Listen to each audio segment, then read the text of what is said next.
In this video, we will remove the Golight radio array receiver. Please refer back to the Golight radio array disassembly video. To do this, we will need to remove the bulb lens and reflector, pull out with your thumbs, pop that out. Then we will remove the bulb connector.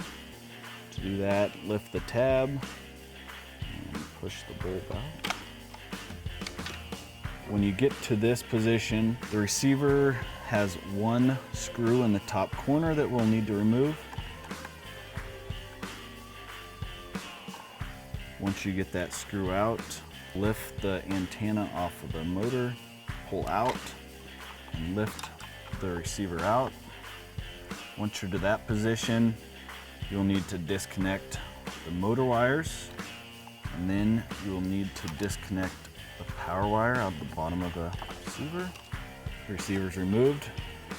Now we will reassemble the new receiver into the Golight radio array. To do so, you will need to connect the power connector to the bottom.